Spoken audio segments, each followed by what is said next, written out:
Bonjour, aujourd'hui une question santé.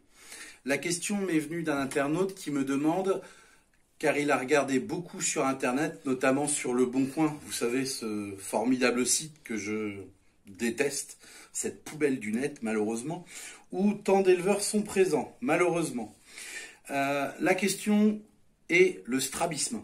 Alors je vous rappelle que le strabisme est un problème qui est héréditaire, c'est-à-dire que quand les parents l'ont, les enfants l'ont. On a calculé entre 50% des cas au minimum et 80% des cas.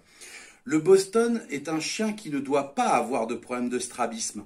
Je vous rappelle que le strabisme, c'est un problème au niveau des yeux où il y a beaucoup de blanc. Je vais vous montrer après. Et là, vous avez un bébé qui a 1 mois et demi, qui est né chez moi, et regardez bien. On n'a pas de problème de strabisme. Vous voyez ? Et ça, c'est important. Je vais vous montrer maintenant sur Internet ce que l'on peut voir.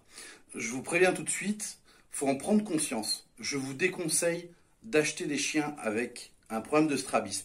Même si l'éleveur vous dit « vous inquiétez pas, il est petit, ça va revenir », arrivé à un certain âge, ça ne revient pas. Si chez moi, à 1 mois et demi, c'est nickel, chez les autres, ça doit l'être aussi. Ou alors c'est signe d'une très mauvaise sélection. Alors, je vous invite à faire attention. Allez, on y va, venez voir. Donc voilà, là comme vous pouvez voir, le strabisme il est bien flagrant. On voit un œil qui dit merde à l'autre. C'est franchement pas top.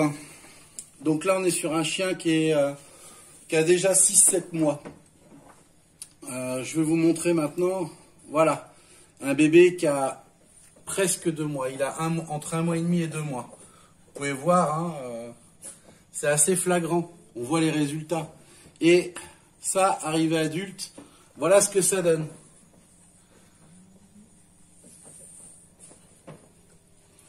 Donc concrètement, ce qui est triste de vous dire, c'est que ça vient de chez un éleveur français. C'est un petit peu dommage, car en travaillant n'importe comment, sans faire de sélection, parce que la santé c'est quand même important, c'est un petit peu dommage. On dit toujours que la France est synonyme de qualité. Quand je vois ça, faut être clair, j'ai honte d'être français. Bon, ce qui est rassurant, c'est que des chiens comme ça, on n'en trouvera pas chez moi. Et heureusement, pas chez tous les éleveurs. Certains en prennent conscience, d'autres non.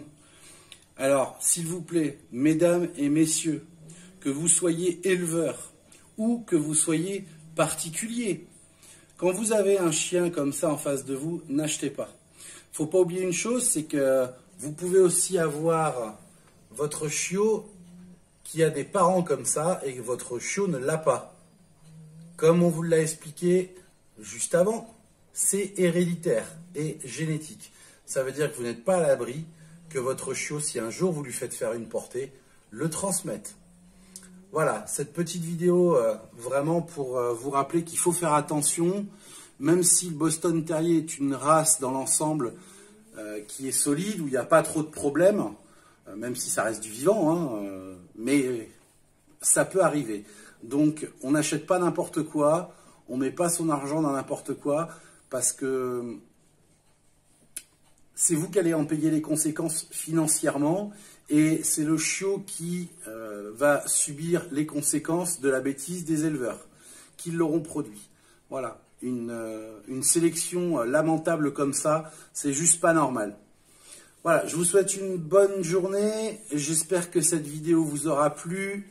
N'oubliez pas, vous pouvez partager, liker, commenter. Il n'y a aucun problème et je suis là pour répondre à toutes vos questions. Allez, bonne journée à vous. Salut!